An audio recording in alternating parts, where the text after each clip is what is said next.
So one of the big trends is around replatforming.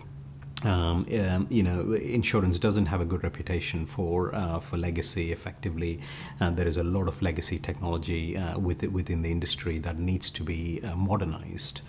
A big trend we're seeing is around and actually removing legacy and implementing modern core platforms, because a number of the insurers, especially the retail insurers, retail P&C, and increasingly life insurers, are saying legacy creates a lock-in. So how do we create a more agile business model? And for that, removing legacies is a starting point. So a big trend in that, and I'd say EY have established ourselves as a market leader in helping companies replatform. If you look at the work we've done over the last few years. Another big trend is around, insurance has always had the strength of actually historical data. And then there's all these new data sources coming into the industry.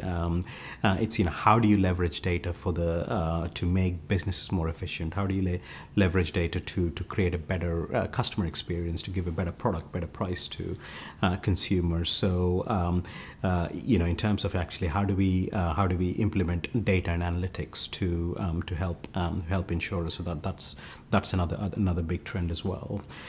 Third one I would say is reality is you can't get away by talking about transformation without talking about technology, because that's one of the biggest driving trends, if not the biggest.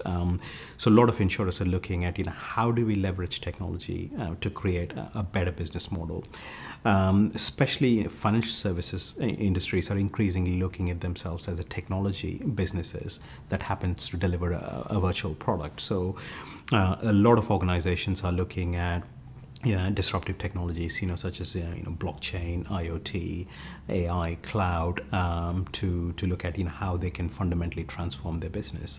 And last but not the least, insurers, I think, have also taken the view correctly in my position to say, you can't create everything from within. You have to. There is a broader ecosystem being created that's going to be beneficial if you leverage. So that could be insurtechs, that could be partnerships with non-insurance companies, whether that's manufacturing companies, whether that's shipping companies. So what role do they play in the ecosystem, and what's the best way to leverage the ecosystem? Do you go and invest in insurtechs? Do you partner? Do you actually play a central role in creating ecosystems? So that concept of actually creating ecosystems is another big area where EMEA-based insurers are focusing on.